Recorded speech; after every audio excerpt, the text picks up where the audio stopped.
Once upon a time, there was a lovely princess named Snow White. She lived in a castle with her stepmother, a beautiful but wicked queen. The queen was very jealous of Snow White and forced her to work as a servant. Every day the wicked queen looked into her magic mirror and asked, "Magic mirror on the wall, who is the fairest one of all?" The mirror usually answered that the queen was the fairest, which pleased her. Meanwhile, Snow White did her chores and made friends with the courtyard doves. One day, a prince heard Snow White singing. He was enchanted by her. The queen saw this and became angry. Then the magic mirror told her that Snow White was the fairest one in the land. The queen was furious. She ordered her huntsman to take Snow White to the forest and do away with her. Snow White was so kind and gentle, the huntsman could not harm her. Instead, he warned Snow White of the wicked queen's plan. He told her to run away.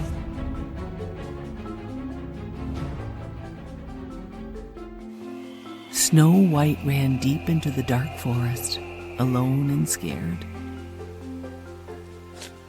She fell down and began to cry.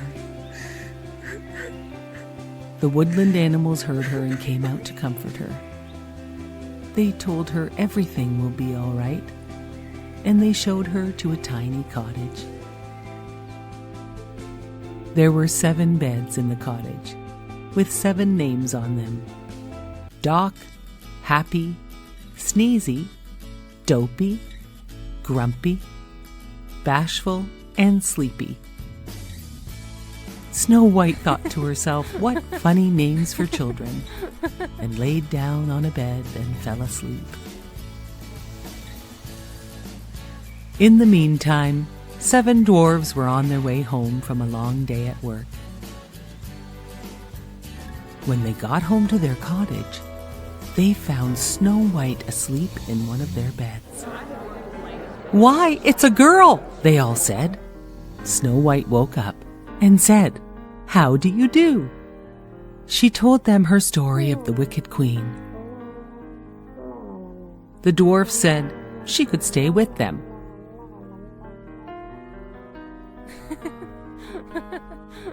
Back at the castle, the queen did not know Snow White was still alive when she asked the magic mirror, "Who is the fairest of them all?"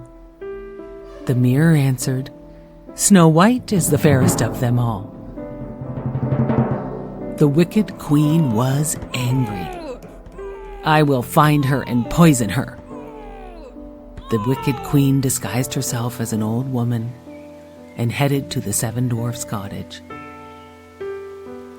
It was morning and the dwarfs left to go to work, while Snow White was working in the garden. Working away, she saw the old woman, who was really the wicked queen. Snow White said, "Hello," and the old woman offered her an apple from her basket, the poison apple that would put Snow White to sleep forever unless she was kissed by a prince. That was the only way to break the poisonous spell. Snow White accepted the apple and took a bite. She fell to the ground and the old woman ran away. The woodland creatures went to get the dwarfs. The dwarfs could not awaken Snow White, so they built her a glass coffin so they could keep watch over her forever. One day, the prince was riding on his horse through the forest and came upon Snow White in her glass coffin. It was her who he saw singing at the wicked queen's castle. He knelt down and kissed Snow White. She awoke, and the spell was broken. The dwarfs were so happy. Snow White was awake. Snow White thanked the dwarfs for all their help and said they would be best friends forever. The prince asked Snow White to come and live in his castle. Snow White rode off with her prince, and they lived happily ever after.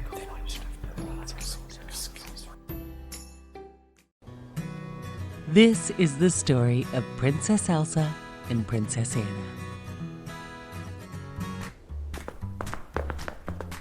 When they were little girls, they were best friends.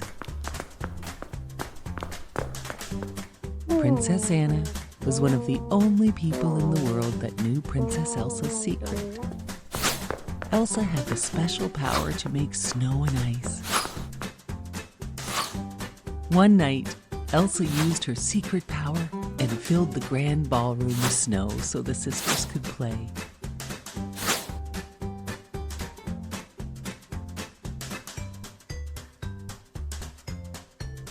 As they were playing, Elsa lost control, and she accidentally hit Anna with a blast of icy magic. Anna was badly hurt. Her parents went off to the ancient mountain trolls to ask them for help.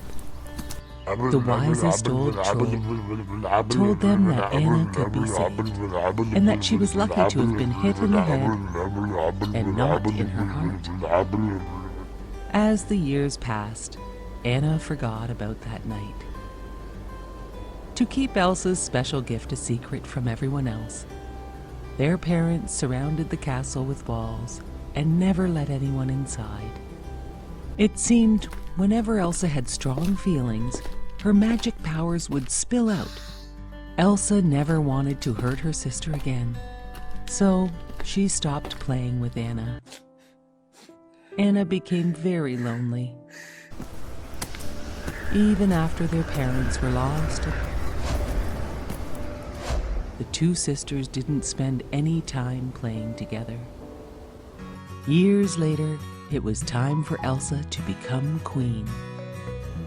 For just that one special day, the castle gates were opened.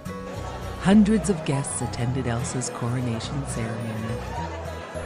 Elsa worked very hard the whole day to hide her feelings and special powers.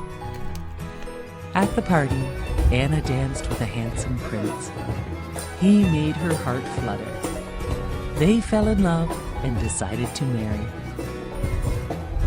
Elsa thought this engagement was a bad idea. Anna could not believe her sister, and they started arguing. As Elsa lost control and started to shout, her secret power was exposed. As ice shot from her hands, everyone stared in shock. Now they all knew her secret. Elsa ran out of the castle and fled to the mountains. It was summer, but Elsa's power had created a terrible winter storm. Anna felt terrible and ran off to find her sister, despite the bad winter storm. She met a magic snowman along the way named Olaf. Olaf knew where they would find Elsa and agreed to help. Olaf led Anna to a beautiful ice palace that Elsa had created with her powers. Inside, Anna found Elsa and told her about the terrible storm. Anna told Elsa she must come back and help, but Elsa did not want to hurt anyone, and they started fighting about her return. As they fought, a wave of magic burst from Elsa and struck Anna in the heart. Elsa knew what she had to do. She had to find the trolls and ask how to reverse the magic which was now freezing her sister. Olaf agreed to help. Elsa and Olaf found the ancient mountain troll, and he said, "Only an act of true love can thaw Anna's frozen heart." Elsa brought Anna back to their parents' castle to find the prince Anna was to marry, as he could save Anna with his true love. He laughed when he saw her and threw the sisters in the dungeon. "I only pretended to love her to get the castle and kingdom," said the prince. Afraid and locked in the dungeon, Elsa looked at her frozen sister. All of a sudden, the prince came in with a sword. He swung it at Anna, and the sword shattered on her frozen body. Elsa grabbed her and held her frozen sister tight, and suddenly Anna began to thaw. As Olaf watched them, he remembered the wise old troll and what he said. An act of true love will thaw her frozen heart. The two sisters' love had saved them and their kingdom. They were best friends again. Even in the summer, Elsa always made Olaf snow so he could never melt. And now the castle gates were wide open. The evil prince was long gone, and they all lived happily ever after. Long ago, in a small village, a woodcarver named Geppetto made a wooden puppet.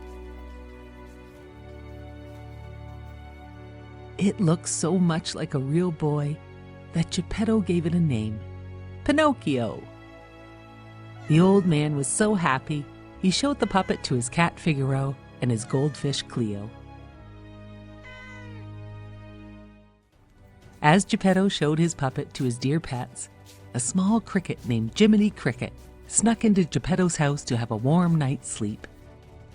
Jiminy Cricket watched as Geppetto set the puppet down and gazed out the window at the stars. "Look at that! The wishing star!" Geppetto cried. Geppetto wished Pinocchio was a real boy. Soon it was bedtime, and Geppetto, Figaro, Cleo, and Jiminy Cricket all fell asleep. Before long, a beautiful light filled the workshop and woke up Jiminy Cricket. It was the Blue Fairy. She had heard Geppetto's wish and was there to make Pinocchio a real boy. She touched the puppet with her magic wand, and Pinocchio came to life. But Pinocchio had to prove he was brave, truthful, and unselfish to become a real boy. The Blue Fairy knew Pinocchio would need help, so she made Jiminy Cricket his helper, so he would help him to choose between right and wrong, and prove himself. Geppetto was delighted with Pinocchio, and he sent him off to school like a good parent. On the way to school, Pinocchio met a sly fox, who said Pinocchio could make a lot of money and didn't have to go to school. Jiminy Cricket didn't trust the sly fox. The sly fox said he could spend all of his time having fun in the theater instead of studying at school. Pinocchio said, "Okay!" and off he went with the sly fox to the theater owner. That night, the theater owner put Pinocchio on stage. He was a big hit as he sang and danced for the crowd. The crowd threw money on the stage. Jiminy Cricket, who was in the crowd, worried. After the show, the theater owner locked Pinocchio up and said, "You will live here and make me lots of money." Pinocchio and Jiminy Cricket wondered how he could escape. Luckily, the Blue Fairy arrived. She asked Pinocchio why he missed school. He lied. She asked him more questions, and each time he told a lie, his nose grew longer and longer.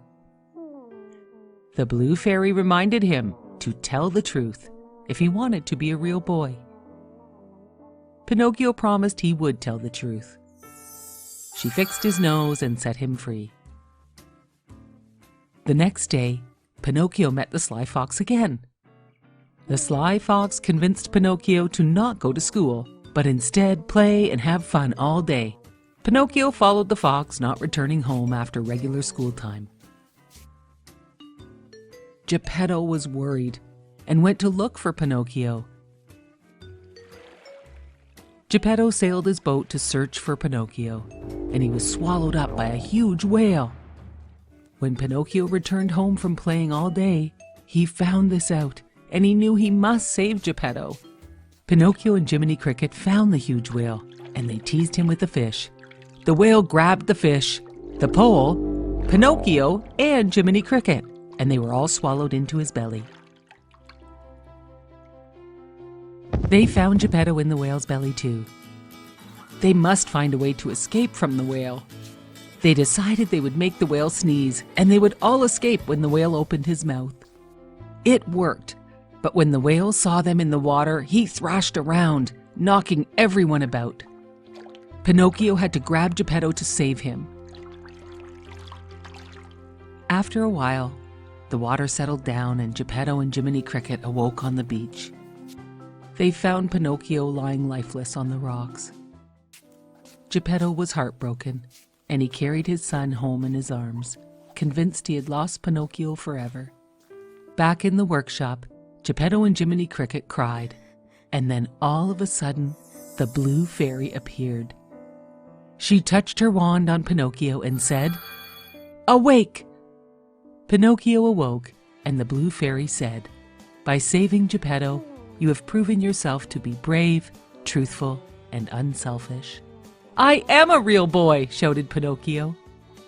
Pinocchio, Geppetto, Jiminy Cricket, and all the pets celebrated and danced as Geppetto's wish had come true. Pinocchio was a real boy. A long time ago, a woodcutter lived on the edge of a large forest with his 2 children, a girl named Gretel and his son named Hansel, and his wife who was the children's stepmother. They were very poor, despite all the woodcutter's hard work. One year there was a terrible famine, and there was not enough food for the whole family. One night, the stepmother told the woodcutter they must take Hansel and Gretel deep into the forest and leave them there. Hansel overheard them talking. He told Gretel the terrible plan. Then, Hansel had a great idea. He would fill his pockets with white pebbles to leave a path back to the house when this happened.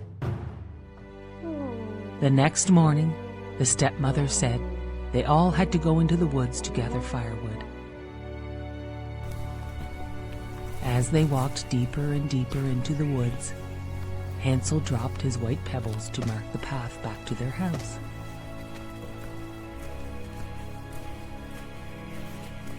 The next day, Hansel and Gretel returned back to the house. Their stepmother was very angry. She told the woodcutter to take them deeper into the woods.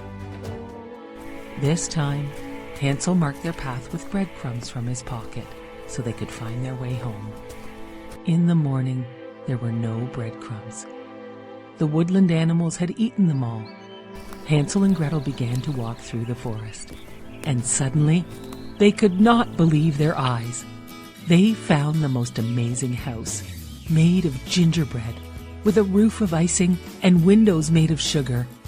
They were so hungry, they broke off a piece of the house to eat. Then they heard a voice. "Nibble, nibble like a mouse. Who's that nibbling at my house?"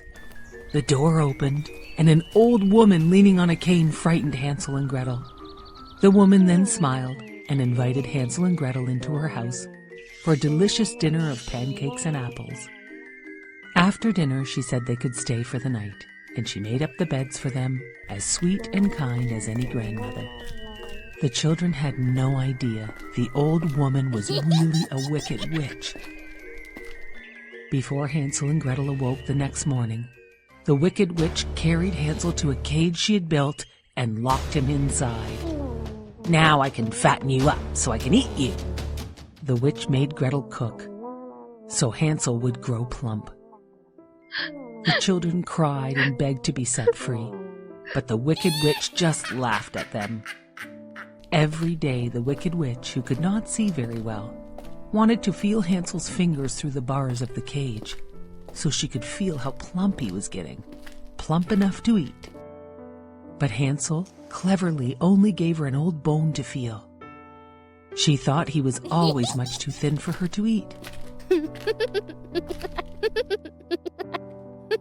Weeks went by, and the witch was becoming impatient, as Hansel didn't seem to be growing any fatter. One morning, the witch ordered Gretel to make a fire in the oven. After a while, the witch said to Gretel, "Climb up into the oven to see if the fire is ready." Gretel asked, "But how can I get into the oven to see?" The witch was impatient and climbed up herself to show Gretel how to look at the fire. quick as a wink, Gretel shoved the old witch into the oven. Then she banged the door shut. Gretel ran over to free Hansel from the cage. They now had nothing to be afraid of. They explored the witch's house and found jewels and gold coins in every corner. Hansel and Gretel filled their pockets with all the riches and gold coins, and they set out to find their way home.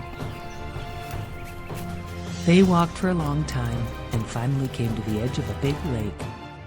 "How can we ever cross without a bridge or a boat?" said Hansel. "Here comes a swan," said Gretel. "I will ask her to help us." The beautiful swan agreed to carry them across the lake. Once they were on the other side, they recognized the forest edge, and they began to run down the path towards home. When the woodcutter saw them running towards him, he cried tears of joy for seeing his children. He did not have a moment of peace since he had left them in the forest. His wife had died while they were gone. The children emptied their pockets of all the gold, rubies, and diamonds. The father could not believe his eyes. The woodcutter, Hansel, and Gretel all lived happily ever after, with the help of the witch's gold and treasures.